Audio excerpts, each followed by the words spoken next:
사실은 억제제기는 한데요. 또 원리는 자극을 통해서 억제하는 거거든요. 주기적으로 치료를 제대로 하지 않게 되면 오히려 자극이 증가하는 역효과를 낼 수도 있어요.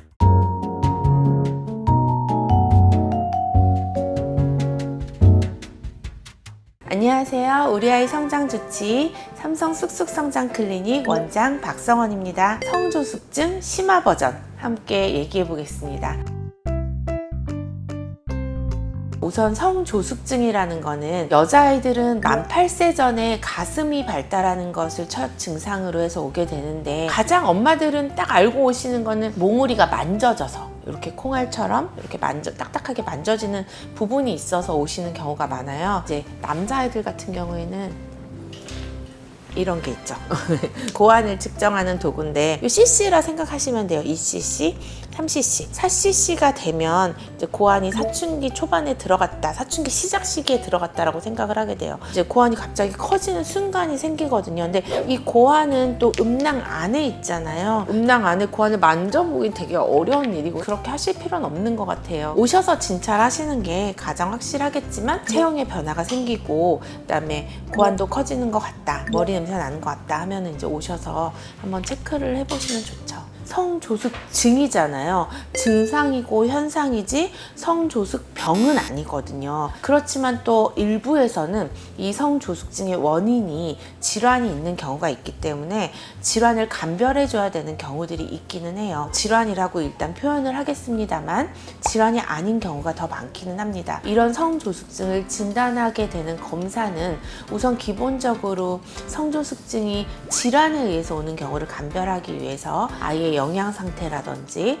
성조숙증을 일으킬 수 있는 갑상선 호르몬, 부신 호르몬 등을 포함해서 혈액 검사를 하게 되고요. 고련령을 찍어서 뼈나이가 빨라져 있는지를 확인을 하게 됩니다. 뼈나이를 빠르게 하는 호르몬은 대표적으로 성장 호르몬과 성 호르몬이거든요. 성장 호르몬은 나이에 맞게 아이가 성장하면서 뼈나이가 나이에 맞게 진행하도록 하는데, 여기에 성 호르몬이 개입하게 되면 뼈나이가 빨라지면서 아이들이 급성장을 하게 되는 거거든요. 그래서 성장판 나이를 찍어서 아이의 나이가 현재 자신의 나이보다 진행이 되어 있는지도 확인하게 되고요. 확진을 하게 되는 검사가 따로 있는데 성선 호르몬 자극 검사가 됩니다. 호르몬을 조절하는 호르몬 샘은 뇌 안에 있어요. 뇌 안에 뇌하수체라는 호르몬 샘이 있는데, 여기서 나오는 호르몬이 대표적으로 성장 호르몬, 또 성 호르몬을 자극하는 성선 호르몬, 이런 모든 호르몬을 자극하고 조절하는 호르몬 샘은 뇌하수체에 있거든요. 시상하부라는 곳에서 이 뇌하수체 호르몬 샘을 자극하면 각 기관의 호르몬 샘들을 자극하는 호르몬들을 내보내요. 그러니까 뇌하수체 호르몬 샘에 불이 켜지면 난소와 고환을 자극하는 호르몬들이 나오는데, 이 호르몬이 황체 호르몬 그리고 난포 자극 호르몬이 되는 거죠. 그래서 이 호르몬들이 나오게 되면 여성 호르몬, 남성 호르몬을 자극해서 아이들이 증상도 생기고 뼈나이도 빨라지게 되는데요. 축이라는 표현을 써요. 이 호르몬 샘에서 난소와 고환을 자극하게 되는 이 축이 활성화되어 있는지 보게 되는 검사가 성선 호르몬 자극 검사예요. 이 검사를 하는 방법은 우선 체열을 해서 이 성선 자극 호르몬이 베이스에 얼마인지를 확인을 하고요. 정맥을 확보하고 그 정맥으로 약을 주게 돼요. 이 약에 의해서 뇌하수체 호르몬 샘이 활성화가 되거든요. 활성화된 자극 호르몬이 30분째, 60분째, 90분째, 120분째. 저희 병원 프로토콜은 30분째, 45분째, 60분째, 90분째 얼마나 활성화되어 있는지를 체크를 해서 수치가 5가 넘으면 중추성 성조숙증이라고 진단이 되게 되는 거예요. 아이의 연령과 자극되어 올라간 호르몬 피크에 따라서 뇌하수체 호르몬 샘에 MRI를 찍어야 된다든지 복부에 초음파를 해야 된다든지 하는 경우도 있어요. 이런 경우는 어떤 경우냐면요, 여자아이들의 경우 만 6세 전에, 그러니까 어린 나이에 진단이 되었을 때, 피크가 40 이상일 때는 반드시 MRI를 찍게 되어 있고요. 남자아이들의 경우에는 수치와 연령에 상관없이 진단되면 반드시 MRI와 초음파를 찍게 되어 있는데, 여자아이들의 성조숙증은 90% 이상 대부분 특발성, 이유가 없고 질환이 없는 경우가 많아요. 그런데 남자아이들은 50대 50으로 뇌하수체 호르몬 샘이나 복부에 질환, 병변이 있는 경우가 있고 이 특발성인 경우와 질환이 있는 경우를 구분을 해줘야 되거든요. 머리 MRI를 찍게 되기 때문에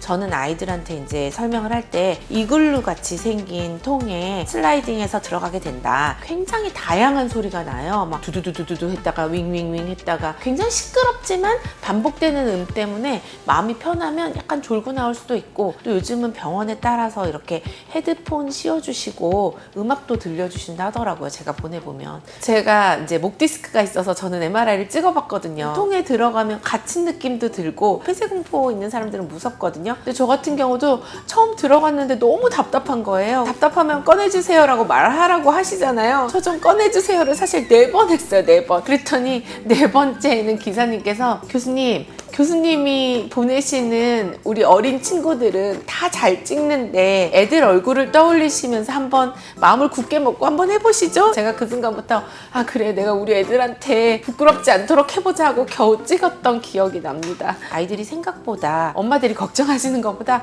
훨씬 씩씩하게 잘 하고 와요. 대신 가기 전에 충분히 설명해 주는 거는 꼭 필요할 것 같아요. 검사는 얼마 정도 걸려요? 20분 이상 걸리죠. 겁이 많고 어린아이들 MRI 찍는 꿀팁은요. 우선 MRI 시간을 오전에 잡으시면 좋고 전날 좀 일찍 재우시고 아침에 일찍 깨우세요. 계속 잠을 안 자고 졸립게 하는 거죠. 그러다가 이제 차 타고 가는 길에 자면 안 돼요. 아이가 졸린 상태에서 통에 들어가서 이렇게 소리가 나면 자요. 그렇게 해주시는 게 또 팁이 될 수 있어요. 호르몬 자극에 의해서 아이의 사춘기와 키에 영향을 줄 수 있다라고 판단이 되게 된다면 그 이후에 치료 여부를 결정하게 되는데, 이 치료 여부는 이 아이의 사춘기를 조절해서 얻는 이득이 더 많은지 아니면 자연스럽게 키울 것인지에 대해서 주치의 선생님과 충분히 상의 후에 결정하시게 될 것 같아요. 치료는 일반적으로 한 달에 한 번 혹은 3개월에 한 번, 또 사정에 따라 6개월에 한 번 주사를 맞게 되거든요. 주사는 팔에 피하 주사로 맞거나 엉덩이에 근육 주사로 맞게 되는데, 이 치료를 통해서 성선 호르몬, 자극 호르몬을 억제를 하고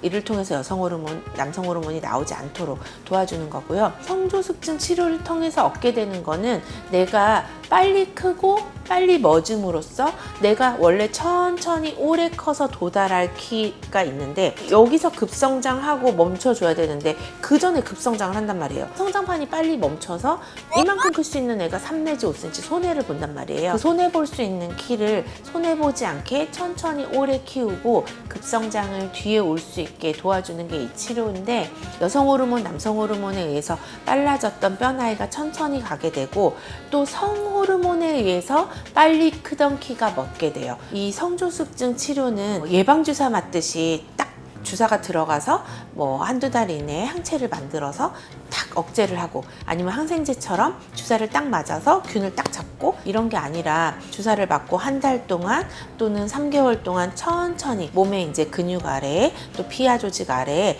젤리처럼 뭉쳐진 주사가 들어가서 이제 천천히 풀어지는 거거든요. 약이 천천히 흡수되고 천천히 들어가서 억제를 하는 건데, 사실은 억제제기는 한데요. 또 원리는 자극을 통해서 억제하는 거거든요. 호르몬샘이 자극이 되면 이 자극을 스스로 인지해서 더 이상 내 몸에서는 자극이 일어나지 않게 하는 원리라고 생각을 하시면 돼요. 아이들에 따라서는 초반에는 약간 자극이 되고 뼈 나이도 약간 증가하는 경향을 보인단 말이에요.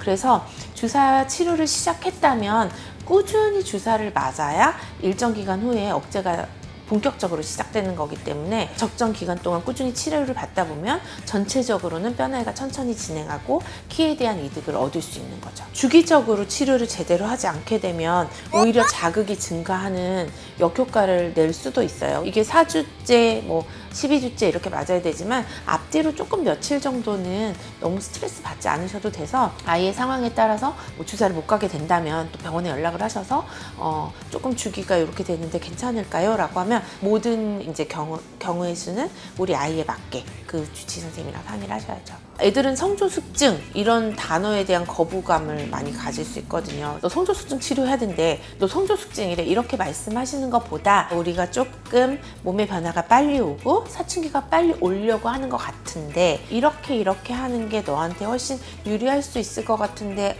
어때? 라고 설명을 해주고 그다음에 이해할 수 있게 해주고 아이들은 부모의 등을 보며 자란다는 얘기가 있잖아요. 어머니들께서 너무 불안해하시고 걱정하시면 아이들이 그걸 보고 아 나한테 무슨 큰일이 생겼나? 이렇게 생각할 수도 있어요. 작고 소중했던 우리 아기가 크는 과정에서 갑자기 가슴 발달도 생기고 갑자기 또 아들이 시커매지고 이러면 당혹스러우시고 또 이 과정을 통해서 우리 아이들한테 어떤 키 손실이나 문제가 생길까봐 걱정하시는 건 사실 당연해요. 소아내분비 의사인 저도 어떤 시점에 어떤 변화가 올 거다 예측했지만 그럼에도 불구하고 굉장히 당혹스럽고 받아들이기 어려운 순간도 있었거든요. 그렇지만 엄마 아빠께서 조금 더 담담하게 받아들이시고 또 함께 조절해야 될지를 주치의 선생님과 상의하시면서 아이들의 바른 성장을 위해서 고민하신다면 우리 아이들이 더욱더 건강하고 행복하게